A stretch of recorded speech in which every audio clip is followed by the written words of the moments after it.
भगवान ने अपने मित्र को आज बड़ी उच्च आसन दी। आसन देकर के भगवान ने बैठाला। रक्त बह रहा था। भगवान ने रक्तों को पोंछा, आंसू आए, आंसू से ही पगों को धुल दिया। सुदामा जी पोटली को छुपा रहे थे। भगवान ने समझ गया, छपाक से पोटली को छुड़ा दिया। अरे वाह, भाभी ने रुक्मणी माता तो आई नहीं है। हे भगवान, भाभी ने मेरे लिए इतना सुंदर उपहार पहुंचाया, फिर भी तुमने नहीं दिया। एक मुट्ठी चावल को भगवान ने पाया, एक लोक सुदामा को दान कर दिया भगवान ने। तुम्हारे दान नहीं कर सका तो ताली ही बजा लो फ्री की। भगवान ने हाथ ना दो तो फिर ताली बजा भी, फिर कहां से जाती। दूसरी मुट्ठी चावल सुदामा जी महाराज ने, भगवान ने सुदामा जी के हाथ से छुड़ा करके दूसरी मुट्ठी चावल को पाया और दूसरा लोक भी सुदामा के लिए दान कर दिया। अब सही है, कम से कम ताली बजा रहा है, कछु तो दान करो तुमने। तीसरी मुट्ठी चावल पाने वाले थे, लेकिन माता रुक्मणी इनके पांव पर ही नहीं है थे। अब ऐसा नहीं होने बारी डुको। माता रुक्मणी ने हाथ को पकड़ लिया, कहा सब कुछ दान कर दो, घर के लिए क्या बचेगा। भगवान कहते हैं जो भक्त मेरी भक्ति करता है उसको मैं अपना सर्वस्व धन लुटाने के लिए तैयार हो जाता। आय हाय, अब लगे तुम्हारे यहाँ साटी बात।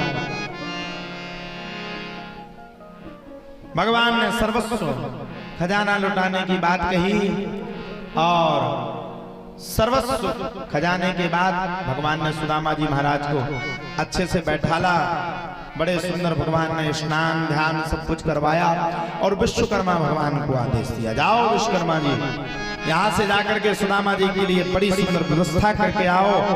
मेरे महल से ज्यादा सुंदर सुदामा जी का महल होना चाहिए। भगवान की अनुमति पाकर के विश्वकर्मा जी गए सुदामा जी के घर पे।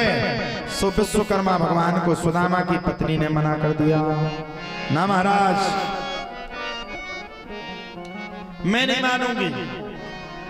मेरा अगर भवन वास्तव में बनवाना है तो मेरे भवन को बनवाने से पहले मेरे उन पड़ोसियों के भवन को बनवाना पड़ेगा जिनने गरीबी परिस्थिति में मेरा साथ दिया है। बजाओ चलो कछु तो दान कर दो। पैसा देती सो फटे नोट देती, गिन गिन के मर गए, कम से कम 2000 के निकले फटे। जी के कहता हूँ पैसा ना चले उनके हमारे पे चला।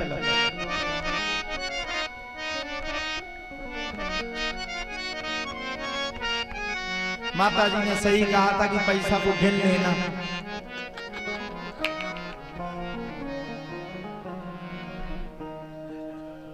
एक गड्डी गिनी सुबह 10,000 की जगह 8,000 की कड़ी। झूठ नहीं बोल रहे। अब हमने नामदेव जी को फोन लगाया, हमने कहा यार तुम 8,000 की कड़ी। अरे बोले तो हम क्या कर दे, मजाक कर रहे।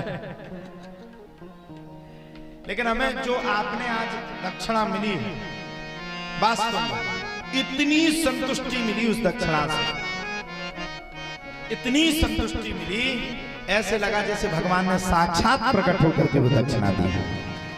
और वो किसकी दक्षिणा है? वो बिहारी जी की दक्षिणा है। आज हम अपने आप को भाग्यशाली, अब ये नहीं बताएंगे कितनी मिल गई, अब मिली, हम पंडित, हमें तो दाने को खाता तो, लेकिन जितनी भी मिली वास्तव में इतनी मिली कि जिंदगी में इतना बड़ा संतुष्टि, इतना बड़ा संतुष्ट कभी नहीं हुआ जो पहली बार हो गया। अरे बिहारी जी की चढ़ी हुई दक्षिणा में सुदामा जी के लिए भगवान ने लोक बनाने का आदेश दिया और लोक बनाने के केंद्र बिंदु के साथ भगवान ने माता सुशीला की बात को स्वीकार किया। पड़ोसियों के लिए भी बड़े सुंदर सुंदर भवन बनाए और सुदामा जी के लिए द्वारकापुरी से सुंदर भवन बना दिया, बड़ा सुंदर भवन बना दिया। सुदामा जी कुछ दिन तक द्वारकापुरी में रहे और पैदल पैदल अपने नगर की ओर पहुंचे। जब नगर में पहुंचे भगवान की वो प्रकाशमान माया को देखा। सुदामा जी महाराज प्रसन्न हो गए। बारे प्रभु, मुझे तो लगता था कुछ नहीं है, लेकिन तुमने इतना दिया कि छप्पर फाड़ करके दे दिया। सुदामा जी को भगवान ने छप्पर फाड़ करके दिया। जैसा भगवान ने सुदामा जी को दिया वैसे भगवान हम सबको देवे।